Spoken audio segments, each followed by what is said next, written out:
Well, we've made it to the end of the first week of our Seeing Jesus challenge, and hopefully in a few hours we'll gather together and worship.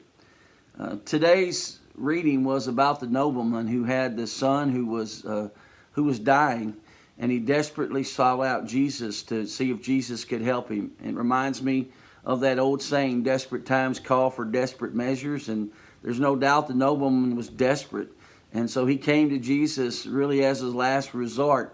Probably without telling Herod Antipas what he was going to do, because I don't think Herod would have been thrilled with the idea. But you do what you have to do, especially when your family and your children are concerned, and that's what this man did. But there's a second dimension of the story I want us to hear, and that's this.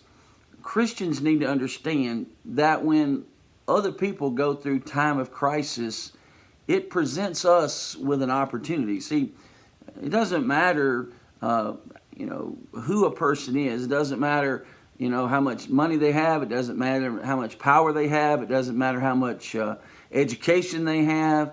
It doesn't matter how much influence they have.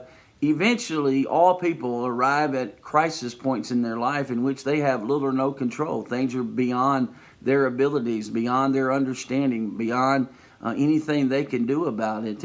And when they arrive in those moments, they often are looking desperately for answers and for help.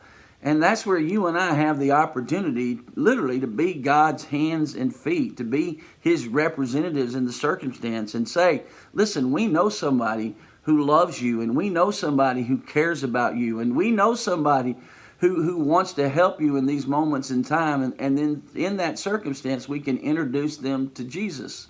Now, I want us to be careful, and I want us to balance it out by saying that doesn't mean that God's necessarily going to fix the situation. It doesn't mean that just by coming to Jesus, they're going to have their circumstance change. If they're sick, they may not get better. If the relationship is broken, it may not get healed. If they've lost their job for some reason, they may not get their job back. We can't just run to God and say, fix my problems.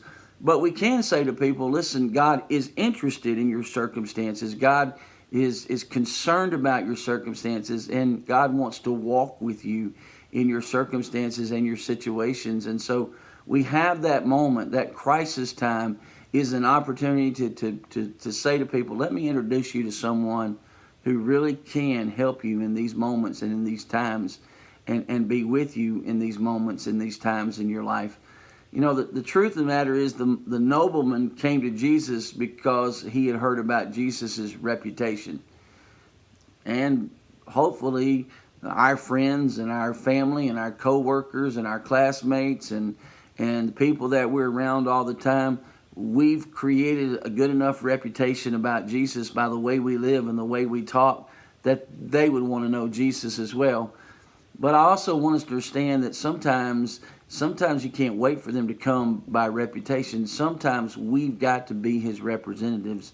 We've got to be involved in people's lives and take the opportunities when they present themselves to introduce people. So as you live your life today, be aware of what's going on in the lives of the people around you.